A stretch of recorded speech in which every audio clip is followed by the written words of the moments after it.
Alright, let's continue on with the Galileo 7.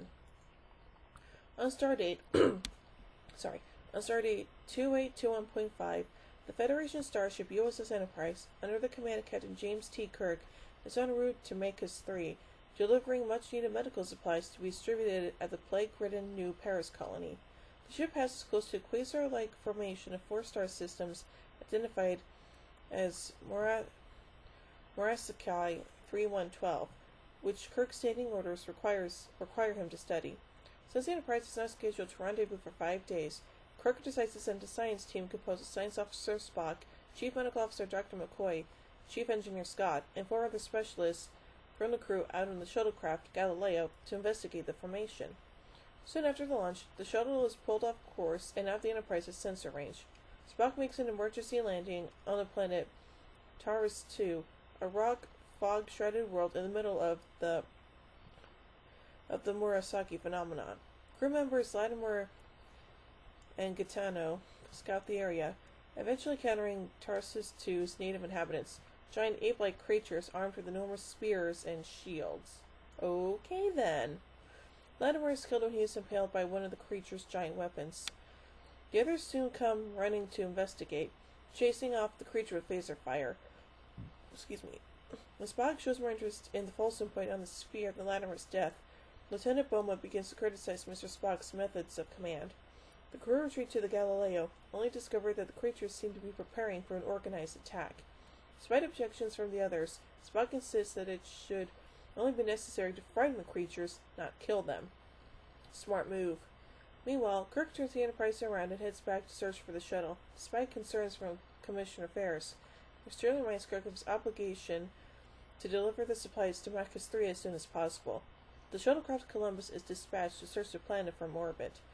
One 3 landing party sent to search the planet surface returns to the Enterprise with casualties and reports being attacked by the large furry creatures.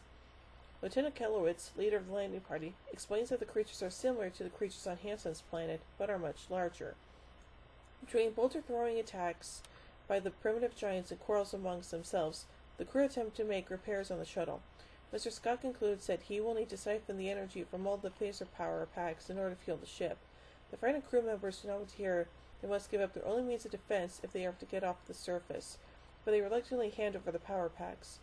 In the meantime, there is friction between the crew and Spock, the former of which wanted to formally bury Latimer and Gaetano. Gaetano was killed while on guard outside. Spock advises against pointless actions that can endanger them further. The creatures attack the shuttle, and Scotty generates an electric field that briefly scares them off. Scott's repair to the engine is successful, and Spock barely manages to get the Galileo off the ground and back into orbit after things hold down the shuttle. But by this time, the Enterprise has given up the search and is heading back on course to Macus 3. However, Kirk decides to follow his orders to the letter and orders the Enterprise to proceed at space normal speed, hoping to catch the Galileo at the last moment. The shuttle is too low in power to escape the planet's gravity or even to achieve a stable orbit, since thrusters had to be used to escape from the grasp of the primitives. With communicators scrambled by the ionization of the phenomenon, the Galileo has no way to call the Enterprise for help before it will fall back into the atmosphere and burn up. Spock suddenly gets an idea to dump all and ignite all the remaining fuel from the shuttle's engines, while this will shorten the time the shuttle can survive. The giant flare he produces is easily spotted by the sensors of the Enterprise. Kirk turns the ship around once again and transports the survivors out just moments before the shuttle is destroyed on re-entry. Back on board the Enterprise, Kirk questions Spock, attempting to get him to admit that he expended the fuel as a result of an emotional outburst. When Spock stoically points out that such a desperate measure was the most logical action, Kirk and the rest of the bridge crew burst into hysterical laughter. Yeah, I was there too, Spocky.